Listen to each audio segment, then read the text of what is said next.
इस बात का संज्ञान लेते हुए कि दर्शक दीर्घा में बैठे हुए देश के कोने कोने से आए तमाम एआईसीसी के मेंबरान, आप सभी के धैर्य की बहुत लंबी परीक्षा हो गई है, तो अपनी बात को छोटा संक्षिप्त रखूंगी और प्रयास करूंगी कि आपसे दिल से दिल का तार मैं जोड़ने की कोशिश कर सकूं। तो भारतीय राष्ट्रीय कांग्रेस को समर्पित इन पंक्तियों के साथ मैं अपनी बात शुरू करती हूं कि दुनिया में इतने जुल्म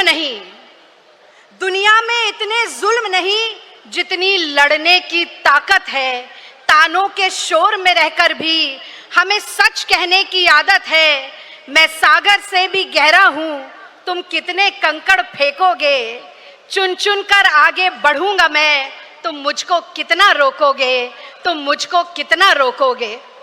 और खास तौर से अपने मोहब्बत वाले नेता के लिए कि मैं उस माटी का वृक्ष नहीं जिसे नफरत की नदियों ने सींचा है, मैं उस माटी का वृक्ष नहीं जिसे नफरत की नदियों ने सींचा है। बंजर मिट्टी में पलकर मैंने मृत्यु से जीवन खींचा है। मैं पत्थर पर लिखी इबारत हूं, शीशे से कब तक तोड़ोगे, चुन चुन कर आगे बढ़ूंगा मैं, तुम मुझको कितना रोकोगे।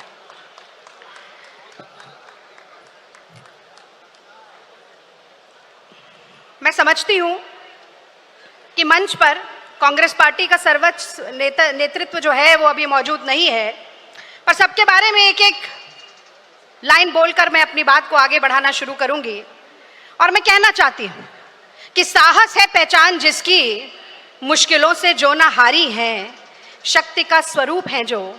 सोनिया जी, वो हिंदुस्तान की नारी हैं, वो हिंदुस्तान की नारी हैं। और मुझे गर्व है इस बात का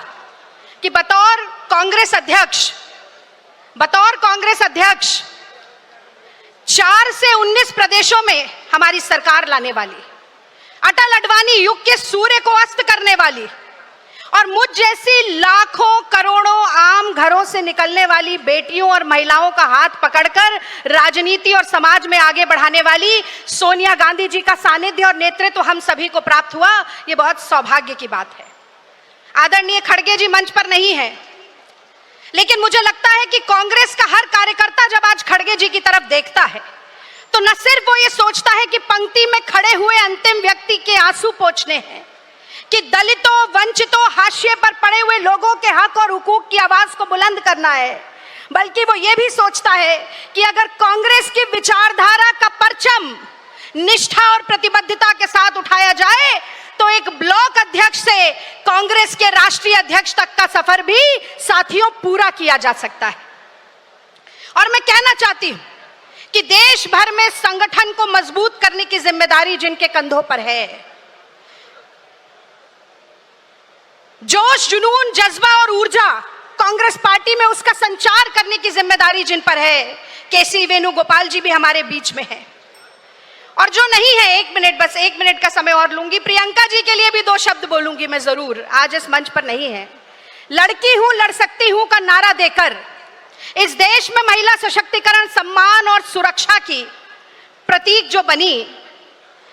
मैं समझती हूं कि लोकतांत्रिक संवैधानिक मूल्यों का आज जब शरण हो रहा है तो मुझे याद आता है कि पंडित जवाहरलाल नेहरू जब सक्रिय राजनीति में आए तो रविन्द्रनाथ ठाकुर ने उनके लिए कहा था कि पंडित नेहरू का आना ऋतुराज बसंत के आने की तरह है, और इसी तरह प्रियंका गांधी जी का सक्रिय राजनीति में आना उस बसंत ऋतु के आने की तरह ही हुआ जिसने कि एक नया संचार किया। और गीतांजलि की कुछ पंक्तियां हैं कि ध्वंसा विशेष के विगत चिन्ह जब मिट्टी में मिल जाते हैं, फिर उसी जगह फिर नए भवन, फिर नए सुमन, फिर नए उपवन खिल जाते हैं। और उसी तरीके से कांग्रेस पार्टी को एक साथ, एकजुट, कंधे से कंधा, कदम से कदम और आवाज से आवाज मिलाकर हर साथी को खड़े होकर आज जो नफरत की राजनीति, वैमनस्य की राजनीति, सांप्रदायिकता की राजनीति फैलाई जा रही है, उसके खिलाफ लड़ने का काम करना है। और अंतिम बात मैं बस यही कहूंगी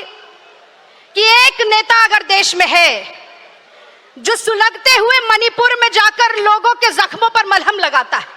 अगर एक नेता कोई है, हाथरस की बेटी के साथ दरिंदगी होती है और परिवार के आंसू पोंछने के लिए जाता है, अगर एक नेता कोई है कि देश की पहलवान बेटियों को घसीटा, मारा, उनको बालों से पकड़कर इधर उधर फेंका जाता है तो उनके सम्मान के लिए जाकर खड़ा होता है। अगर एक नेता इस देश में है जो अन्नदाताओं के लिए ट्रैक्टर को संसद तक ले जाता है, जो भट्टा परसौल में मोदी सरकार के घुटने झुकाता है, अगर एक नेता कोई है कि दिल्ली के बसंत कुंज में झुग्गियां टूटती हैं और वहां पर जाकर खड़ा होता है, एक नेता अगर कोई है जो कन्याकुमारी को कश्मीर से मोहब्बत के फेविकोल के साथ जोड़ता है साथियों, तो बहुत गर्व है मुझे इस बात का कि वो मेरा मोहब्बत वाला नेता राहुल गांधी है, राहुल गांधी है और राहुल गांधी है। जब राहुल गांधी जी कांग्रेस के अध्यक्ष बने तो मुझे प्लीनरी सेशन का संचालन करने का मौका मिला था और जो पंक्तियां मैंने उनके लिए कही, मैं उसी से अपनी बात को खत्म करना चाहती हूं कि हो पांव में जिसके ताकत वो चल के रहता है,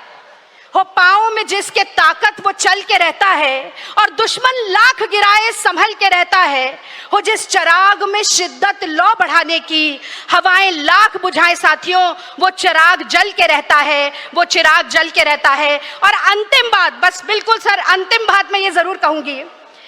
कि कांग्रेस का जो रेजोल्यूशन CWC का वर्किंग कमेटी का पास हुआ, उसमें खेड़ा सत्याग्रह और बारदोली सत्याग्रह की बात की गई, जिसके बाद सरदार वल्लभ भाई पटेल जी को सरदार की उपाधि मिली, जनता ने वो उपाधि दी। मैं उससे थोड़ा सा इतर लेकर जाना चाहती हूँ। बिहार में भी चुनाव है, एक चंपारण की बात मैं जरूर करूंगी क्योंकि ये महात्मा गांधी की भी भूमि है और चंपारण में महात्मा गांधी ने कहा था, पहली बार अभय और निडरता का मंत्र दिया।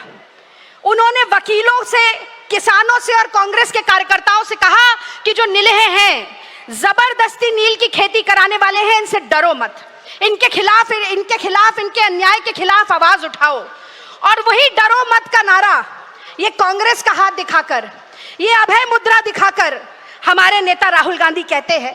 वो कहते हैं अन्याय से डरो मत, शोषण से डरो मत, सत्ता की तानाशाही से, सत्ता के गुरूर से डरो मत। और मैं जानती हूं कि ये हर कांग्रेस का कार्यकर्ता जो यहां बैठा है, उसके इरादों में बहुत फौलाद है, उसके सपनों में बहुत लोहा है और उसके अंदर बहुत जोश, जुनून और जज्बा है। और मैं आप लोगों के लिए एक बार ये बात जरूर कहना चाहती हूं कि अगर आप ठान लें तो कोई ऐसी ताकत नहीं है। और खास तौर से ये जो माफी वीर है, अंग्रेजों की पेंशन पर जीने वाले हैं, ये गांधी के हत्यारे हैं और ये आज के युग के जो गोडसे हैं, गुजरात की धरती पर उनके लिए एक लंबी सी हुंकार हमें जरूर देनी चाहिए।